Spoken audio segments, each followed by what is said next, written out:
Kasus tewasnya Imam Masikur memasuki babak baru. Ibunda Imam Masikur Fauzia datang ke Jakarta menemui pengacara Hotman Paris untuk mencari keadilan. Perjuangan mencari keadilan ini mendapat dukungan penuh dari tokoh muda Aceh sekaligus kader Partai Perindo Dr. Ihsan Biren. Ihsan Biren langsung menemui ibunda Imam Masikur untuk memberi semangat. Jadi saya sebagai aktivis muda Aceh dan juga warga Aceh asli yang kebetulan juga satu kampung dengan almarhum korban. Jadi saya merasa terpanggil dan saya rasa-rasanya harus juga mengunjungi keluarga untuk berbelasungkawa secara langsung.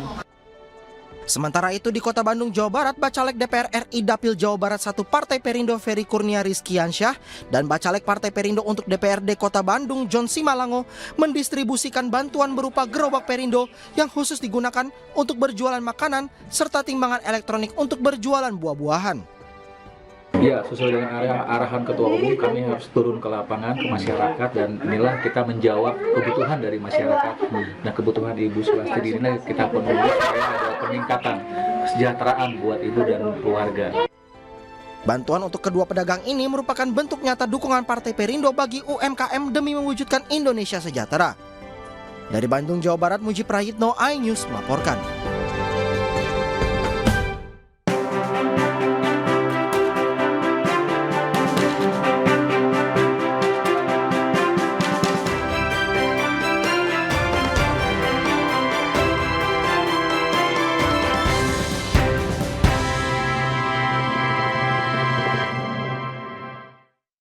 Pemirsa, Anda kembali di iNews Pagi bersama saya Yasmina Tadia dan rekan saya Bremana Tenaya. Kita ke informasi selanjutnya, pemirsa. Para ketua umum partai politik pendukung bakal Capres Prabowo Subianto bertemu di kantor DPP Partai Golkar Kamis malam. Para elit partai tersebut membahas agenda jelang pemilu 2024. Pertemuan ini dihadiri parpol anggota Koalisi Indonesia Maju, yaitu Partai Gerindra, Golkar, Gelora, PAN, dan PBB. Berlangsung di kantor DPP Partai Golkar, pertemuan membicarakan sejumlah hal terkait agenda jelang pemilu, termasuk rencana pembentukan tim pemenangan Pilpres 2024. 12 fokus kebijakan dipaparkan Ketua Umum Gerindra Prabowo Subianto yang nantinya akan menjadi program kerjanya. Selain itu, bacawa pres yang akan mendampingi Prabowo masih terus digodok berdasarkan musyawarah mufakat. Mengenai wakil presiden, kita juga sudah sepakat, kita akan terus menggodok sesuai dengan tradisi adat kita, musyawarah mufakat. Kita akan diskusi dan kita dalam suasana yang paling penting adalah kepentingan besar, kepentingan nasional, kepentingan rakyat. Pemirsa, temuan survei terbaru SMRC yang dilakukan melalui telepon pada 5 hingga 8 September menunjukkan simulasi Capres dan Cawapres Ganjar Pranowo Ridwan Kamil di posisi atas. Survei telepon pada 5 September cukup menggambarkan sikap dan sentimen pemilih. Dalam simulasi ini Anies Muhaimin melawan Ganjar Ridwan Kamil dan juga Prabowo Erick Thohir. Ganjar RK unggul dengan dukungan 35,4%, Prabowo ET 31,7%, dan Anies Muhaimin 16,5%, dan masih ada 16,4% yang belum menjawab. Kan adalah bahwa deklarasi itu belum terlihat dampak positifnya ya bagi kemajuan dukungan pada Anies Baswedan. Kalau kita bandingkan misalnya dengan survei tatap muka yang kami lakukan sebelumnya di awal Agustus, kami menemukan bahwa dukungan pada Anies Baswedan ketika itu individual itu sekitar 20-an%. Lalu sekarang ketika berpasangan dengan Muhaimin Iskandar 16,5%. Jadi kalau kita lihat jaraknya sebenarnya masih di dalam margin of error ya, tidak lebih dari 6%. Jadi margin of error dari survei terakhir kita 2,9%. Jadi ya sekitar 6% baru dikatakan signifikan. Jadi kami menemukan bahwa Pemirsa, kode-kode untuk bakal Cawapres Ganjar Pranowo mulai berterbangan dari Sekjen PD Perjuangan Hasto Kristianto. Sosok-sosok yang berpeluang besar menjadi jodoh Ganjar Pranowo diselipkan dalam pantun-pantun yang dilempar. Dari Ridwan Kamil, Mahfud MD hingga Sandiaga Uno.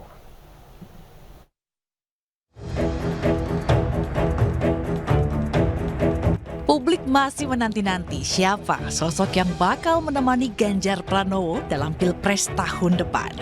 Banyak nama dikaitkan, namun belakangan kode-kode sudah mulai berterbangan melalui Hasto Kristianto, sang sekjen PD Perjuangan.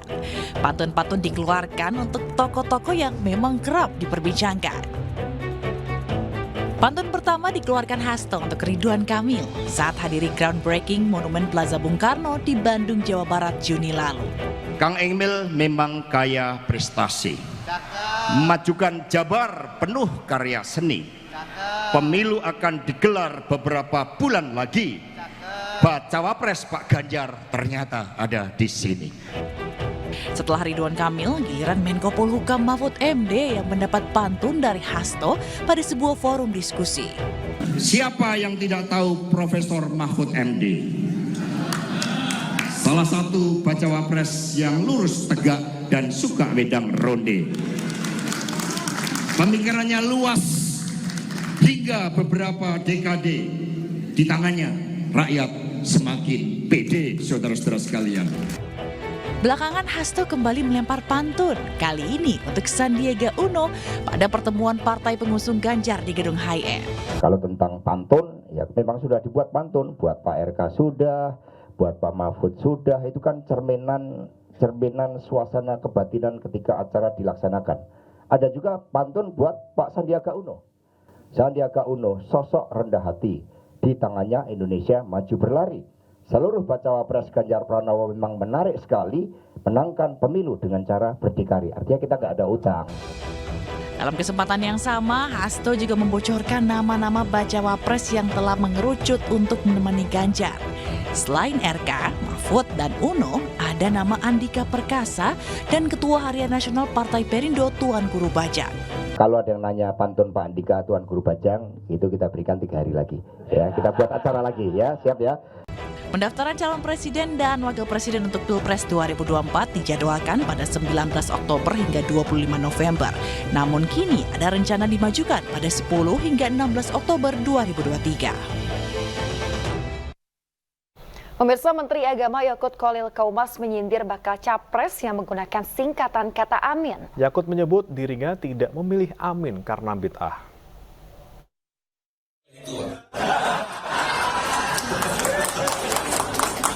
Jelas ya, masih ada yang milih itu bukan. Seperti inilah saat Menteri Agama Yakut Khalil Qaumas menyebut ada pasangan presiden yang singkatannya Amin, namun dirinya tak akan memilihnya. Bahkan jika masih ada yang memilih Amin, Yakut menyebutnya bid'ah. Candaan itu dilontarkan Yakut saat memberikan sambutan pada acara pembukaan orientasi pegawai pemerintah dengan perjanjian kerja di Gedung Badan Diklat Kementerian Agama Jawa Timur di hadapan ribuan orang. Saat dikonfirmasi usai acara, Yakut justru mengaku itu hanya candaan lantaran yang disebut adalah Amin Suyitno yang merupakan Kepala Balitbang Pusat. Mereka mengatakan bahwa tidak memilih pasangan Amin dan yang memilih adalah nama orang Amin Suyitno. Saya ambil Amin Suyitno gimana sih ya? Jangan goreng-goreng ah. Kamu nih goreng-goreng aja. Amin Suyitno itu nama Kepala Badiklat. Saya nggak pilih Pak Amin dengan itu. Waduh buahnya nggak Yakut Khalil Qaumas juga mengklaim jika apa yang disebutnya dalam pidato tidak ada hubungannya dengan pasangan Pilpres Anies Baswedan dan Muhaimin Iskandar. Dari Surabaya, Jawa Timur, Hari Tambayong, iNews melaporkan. Pemirsa, Ganjar Pranowo jadi sorotan usai dirinya tampil pada tayangan azan maghrib di televisi swasta. Banyak pihak menilai kemunculan Ganjar pada tayangan azan tidak melanggar aturan karena saat ini bukan masa kampanye dan Ganjar belum secara resmi mendaftar ke KPU.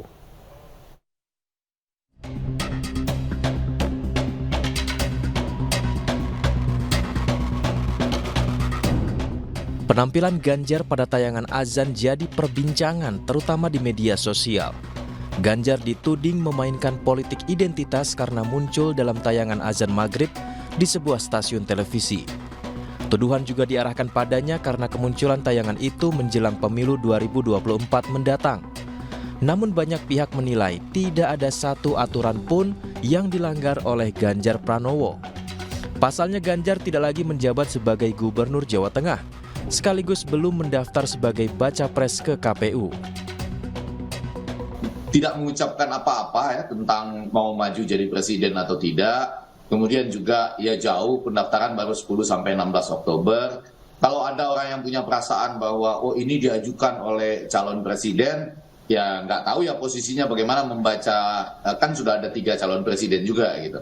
Tapi intinya kalau ini belum ada muatan kampanyenya, tidak bertentangan dengan undang-undang pemilu manapun, dan pada bagian lain dalam undang-undang penyiaran pun nggak ada, karena kan saya aja boleh tampil di situ misalnya kalau memantas-mantas diri tampil apa enggak gitu. Maksud saya mudah-mudahan kan orang yang tampil di sana adalah orang yang punya niat baik. Bahkan kemunculan Ganjar dalam tayangan azan diapresiasi oleh banyak pihak.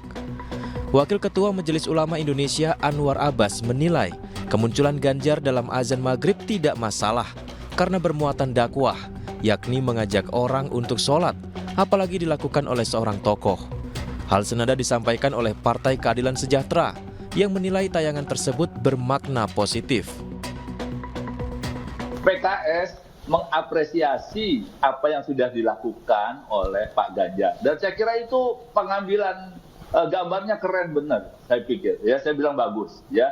Artinya ya, untuk menunjukkan bagaimana kesolehan Pak Ganjar ya, kemudian menunaikan sholat, itu ada sesuatu bentuk dakwah yang baik, saya bilang begitu ya.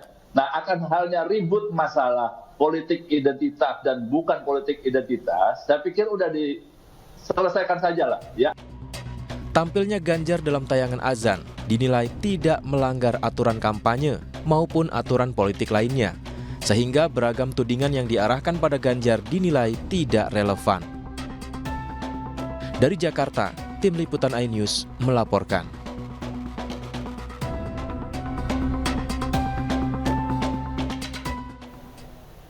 Pemirsa, Komisi Penyiaran Indonesia memutuskan bahwa tayangan azan yang menampilkan bakal calon Presiden Ganjar Pranowo tidak melanggar pedoman penyiaran pertelevisian.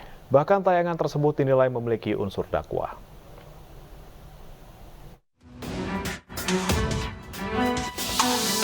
Komisi Penyiaran Indonesia mengeluarkan putusan terkait adanya tayangan azan maghrib yang menampilkan bakal calon Presiden Ganjar Pranowo di stasiun televisi swasta. KPI menilai bahwa tidak ada pelanggaran dalam tayangan tersebut.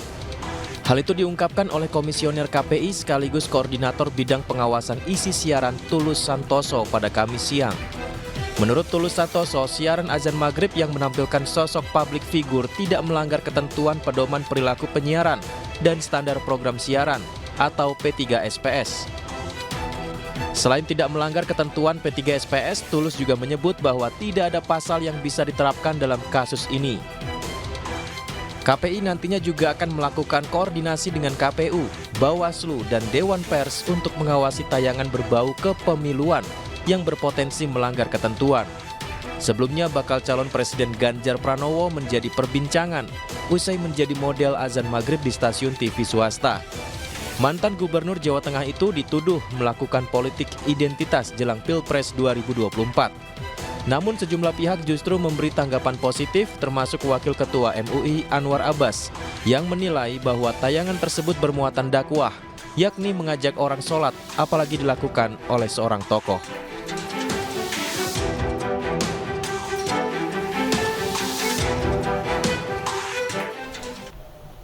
Pemirsa, relawan Ganjar Pranowo melakukan sejumlah kegiatan sosial, diantaranya mendistribusikan puluhan ribu liter air bersih kepada warga yang tengah menghadapi krisis air bersih. Selain itu, relawan juga memberikan edukasi yang bermanfaat untuk masyarakat berupa pelatihan dan aktivitas olahraga.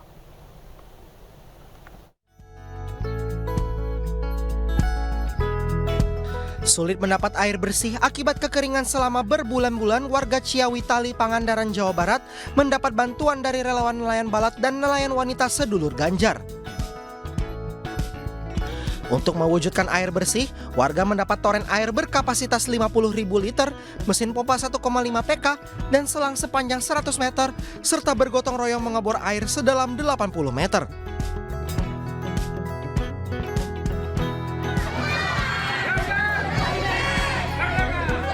Bantuan untuk menghadapi krisis air bersih dilakukan relawan Ganjar untuk semua di Kecamatan Tirtayasa dan Tanara, Kabupaten Serang, Banten.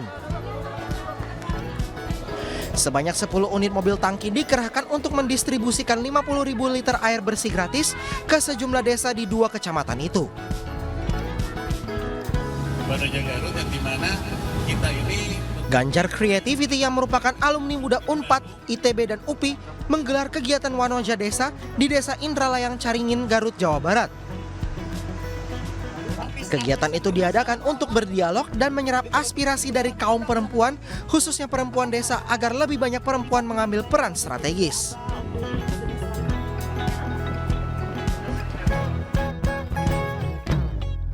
Relawan Sivitas Ganjar mengedukasi puluhan kaum milenial dan mahasiswa mengenai manfaat dan tata cara pembudidayaan kultur azolla di Kota Pekanbaru Riau. Kultur azolla merupakan jenis tumbuhan paku air yang memiliki kandungan protein tinggi sehingga bisa menjadi pupuk organik ramah lingkungan serta sebagai pakan ikan dan unggas.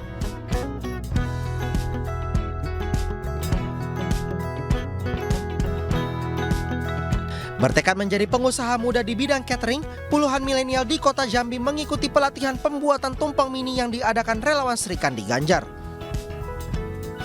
Dalam pelatihan, para perempuan milenial diajarkan membuat nasi kuning beserta lauk pauknya menjadi tumpeng dengan dihiasi aneka pelengkap seperti wortel dan selada.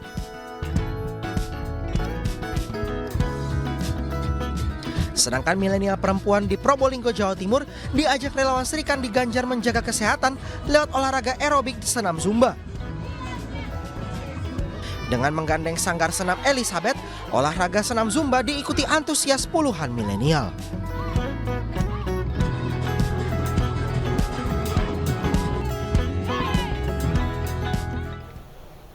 Pemirsa, harga beras yang terus melambung, relawan Sandiaga Uno menggelar bazar sembako murah menyasar warga Sidoarjo, Jawa Timur. Untuk membantu meringankan beban masyarakat, program Tebus Sembako Murah digelar relawan GPS sebagai solusi memenuhi kebutuhan hidup. Hanya dengan membayar uang Rp15.000 saja, warga sudah bisa membawa pulang beras premium 3 kg dan 1 liter minyak goreng. Mayoritas pembeli Tebus Sembako Murah ialah para ibu-ibu rumah tangga yang tidak berpenghasilan. Mereka mengaku senang dengan adanya program Bazar Sembako Murah ini karena sangat membantu dalam memenuhi kebutuhan pokok setiap hari.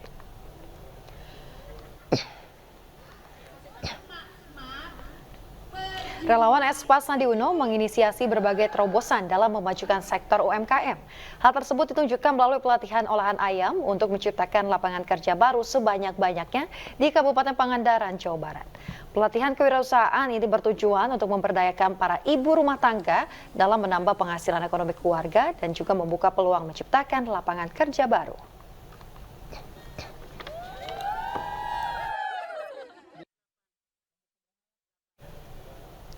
Pemirsa, memasuki tahun politik, seluruh aparatur sipil negara atau ASN diwajibkan untuk bersikap netral, dilarang berpolitik praktis. Imbauan disampaikan Direktur Produk Hukum Daerah Kementerian Dalam Negeri, Makmur Marbun, di sela-sela Rakornas Produk Hukum se-Indonesia yang berlangsung di Pekanbaru Riau. Menurut Marbun, ASN tidak boleh memihak salah satu calon presiden maupun Dewan Perwakilan Rakyat dan akan mendapatkan sanksi tegas sesuai dengan yang diatur dalam undang-undang. Hal senada juga disampaikan PJ Wali Kota Baru, Muflihin, yang meminta untuk melaporkan ASN yang berpolitik ke Banwaslu dan juga ke Seko Pekanbaru.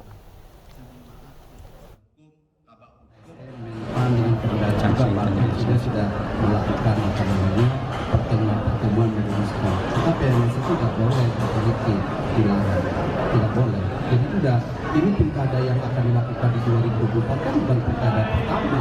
Harus dilaporkan.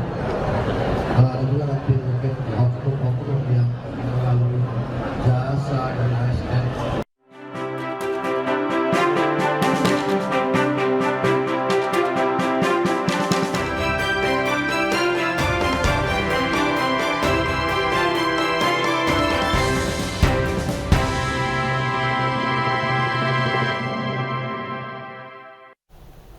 Lebih dari 300 toko terbakar di sebuah pasar di kota Dhaka, Bangladesh. Informasi mancanegara akan hadir usai jeda berikut.